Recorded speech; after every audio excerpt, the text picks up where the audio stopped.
akkamitti namni kana na godheera jedhee sobaan si himata nama lubbuudhaan hin jirre. Aannolee irratti kana godheera calanqoo irratti kana godheera gaafa jedhamu aboo bara sana inni barkanaan mallatteessa jedhan warri harkaan mallatteessu warri maastarsaa fi digirii fi PhD qabu baran mallee ulfajjeesaa jira beektaami.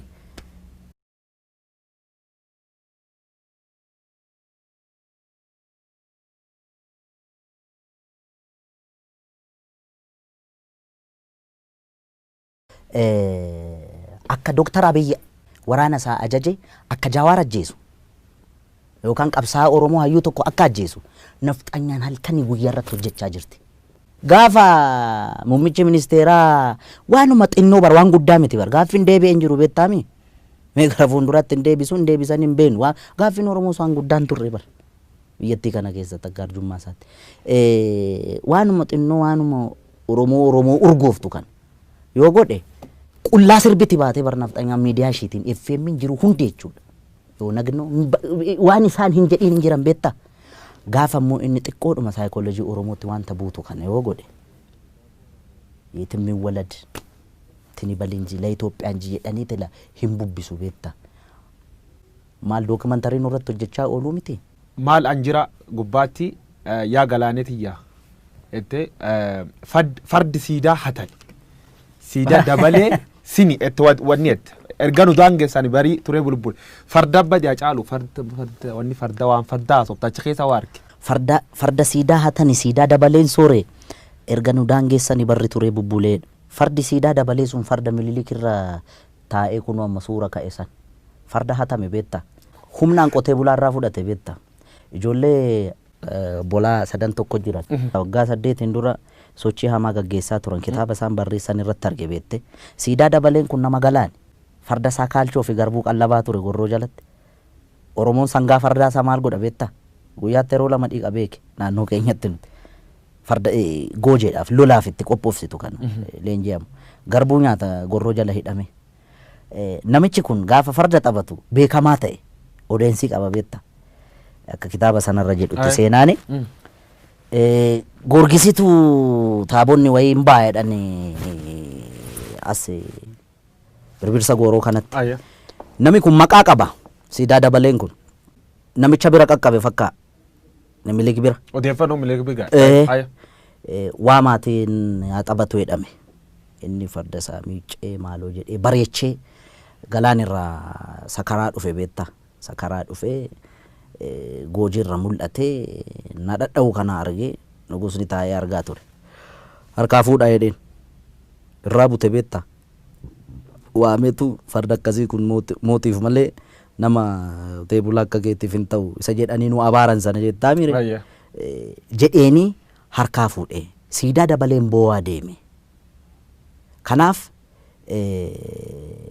gaafa amma farda kana laalu nanaara beetta farda hatame farda nu jalaa hatame kanarra taa'anii hin qaanofneen nama qaaneessiteedha inumaayyuu immoo suura kaa'anii cimaanii dhaloonni kun waa'ee farda kanaa gaafachuu qaba barbaachisaa taanaan beetta fardi abbaa qaba beetta war mililik leellisu ka fardi kasaatii jedhu maal jettaan fardi kasaatii inni fardumisaatiin dhufee no inni calqaba harree yaabbatee dhufe seenaa jedhaa bara caaluu miti kan jedhu seenaan immoo rirmi nyaatu beetta seenaan seenaadha okay yaabbii fardaa isatti beekanni amma waa'ee adwaa faana wal qabate warri lole kun tuulama kana fardaan dhaqee dhukkee irraa kaase minni namoonni siidaan kun kajigani jedha siidaan kun yoo jig fardi akka fardi ka Oromoo fardi kan Oromoo akkam tolcha kajige yoo isaarraa jigsan malee walumaa galattan fardi abbaaf deebi'uu qaba inni dhaloonni hindeeffata baay'ee anaaf sirratti hin ta'in malee inni waan hin oolle beetta waan amma Ameerikaa kana keessatti ta'aa jiru beettaami biyya qaroomte biyya guddatte yakkamaa beeke miniliksiif yakkamaa moo oh my god akkamitti namni kana na godheera jedhee sobaan si himata nama lubbuudhaan hin jirre aannolee irratti kana godheera calanqoo irratti kana godheera gaafa jedhamu aboo bara sana inni barkanaan mallatteessa jedhan warri harkaan mallatteessu warri maastarsaa fi digirii fi PhD qabu baran mallee ulfajjeesaa jira beektaami inni bar sanatti doofummaa sanaan harma yoo mure harka yoo mure maal intini gaa doofaa waan ta'eef miti qotee bulaarraa kan farda hatu kan farda saam walumaa galatti Ayya. yakkamaa hamaa warra achi keessatti suurri isaanii bocame hundi garaagarummaa amma uumame sabaaf sablammii biyyattii kana keessatti roorroon ammallee hiikkaan arganne bar yakka isaan raawwatanii ni beekta. Okay? Dhimma godheef isatu beeka waan godheef garuu akka kiyyaatti Ayya. ta'uu malle maaliif nama dhiigni ummata qulqulluu harka jiru ekeraa akkamitti yaadannoo gootee mana kee qarqara goota hin ta'u inni akka kiyyaatti gaa kun siigale. Dhubirratti saatiin qabnu waan deemuu jirtu fariifachuu jirra. Keessumaa warri sirnaaf xinyaa leellisan Atseen Minilik difend godhu namichi kunini nama Itoophiyaa hooli waar waraanni inni Oromoo irra godhu waraan qulqullootaa ta'edhani warri yaadin jira. Kanaaf deebiin kee maal? Qaamni miidhame immoo hoolii revenge jechuu danda'a beektaa. Isaan sirrii miti.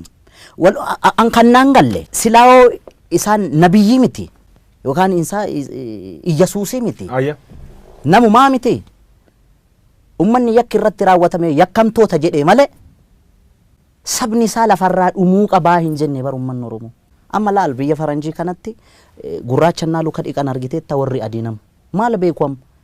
Abbootii isaanii yakka sana dalaga miti. Qaroomuun akkasii beeka. Wallaalummaatti itti taphataa bara. Walaloo Zalaalamaa Barraa tokko sii jedha. Waggaa 10 meeqan dura dhaggeeffadhe. Waan akkasii kun isa rakkiseetu beektaa.